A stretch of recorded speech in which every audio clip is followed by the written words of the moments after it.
interesting, tale to tell. You think, long beards, hippie, Jerry Garcia, mixed with, being, a mystic and a kabbalist. What makes this man so interesting? Well, his name is David Cohen, and here's a picture of him when he decided to take on the practice of Nazirite, meaning that he didn't cut his hair and he didn't drink wine or any grape products, and he also was a vegetarian and he didn't wear leather. And his reasoning for doing it was that Nazirite, this sort of stepping into the spirit, as it were, is the step to prophecy, to nevuah, and he was interested in experiencing prophecy and experiencing God's presence.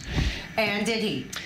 Very much so. And in all the, there's many accounts of what he was like and how he carried himself and how he taught and how he learned, that he was in a extraordinary fusion, a spiritual fusion most of his life. He was Rav Kook's main student. That was how they met. Was in 1915. He was in Germany studying for his PhD, and then the First World War breaks out. He has to go to Switzerland. Rav Kook is also in Switzerland. He asks, "Can I come and see you?" And he describes coming to meet Rav Kook.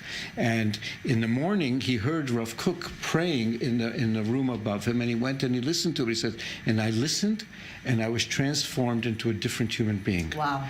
The experience of being present for Rav Kook's prayer, and their souls blended like this. And then Rav Kook called for him to come to Jerusalem to start the Central Universal Yeshiva, Yeshivat Merkazita Olamit, which was the yeshiva that they began together. And he then asked Rav Kook at some point, "There's holiness with you. Is there also a subject of studies, a content of study?" And Rav Kook gave him these notebooks, all his writings from 1904 till 1919, and the Nazir sat with those writings for the next 10 or 12 years, and they became the presentation, Orot HaKodesh, Lights of Holiness, of Rav Kook's mystical, large understanding, as it were. That became the presentation that was presented to the world. Many of the main ideas of Rav Kook, he put them out in this book, Lights of Holiness, and then he taught Rav Kook's teachings in that time. But he also devoted a lot of his life to preparing a book called Kol HaNevuah, The Voice of Prophecy, which was a history of the entire Kabbalistic understanding as every generation, what every generation added to it and how it developed, and coming to the understanding that the return to Israel is the return to prophecy, is the return to our direct connection with God. And what Rav Kook was experiencing, the Nazir taught, is an example of what everybody in Israel can experience, because the return to Israel is the return to being in the divine presence in life. So how do we relate this to the times we're in now, specifically, with what's going on and the horrible times that we're facing a plague? Well, he was a great universalist. He wrote an extraordinary, The Scroll of War and Peace, in which he talks about what the world needs to do. I can just, a little bit of it is, he says that what the world needs to do is we have to call to all the nations, to the masses and all the leadership, to awaken the peace movement. He's talking this in the 40s. He wrote this in absolute opposition to murder, to war. The leaders of the nations, the ministers, the parliaments have to legislate that do not murder will include the prohibition of the mass murder of war. We must forbid war, not declare it.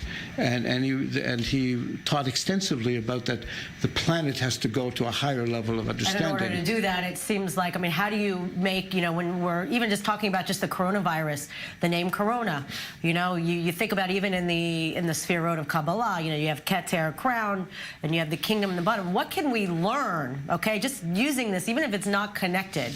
It almost seems like, is it in a way like a virus of our consciousness, of our way of thinking? We have to change our concept of that we are all separate people, and recognize how much we're all one family, and even if it's forced on us through and begin a to pandemic. use our resources for the well-being of everybody rather than for war and murder. Right. But I feel like we're starting to see that. We're now starting to see, in light of this, people stepping up and trying to do things that that are righteous, doing things about it. Do you feel like that is the light that's being shown through this darkness right now? Rav Kook's teaching says very clearly the purpose of evil is to stimulate the good to do something about it and to grow the good. So in our coming together to deal with these challenges, we grow the good, and the good energy is much more connected to the divine energy, and so miraculous things can happen when we really dedicate ourselves to the good, and we can really be unleashers, as it were, of the power of good. So do you feel there's any way, even with the Age of Prophecy, the book that he wrote, and the whole idea of prophecy, do you feel like in a way it's possible that we're talking about this now, that maybe he did kind of have a prophetic vision even back in the early 1900s, to being at a time now where we're facing this, but we also are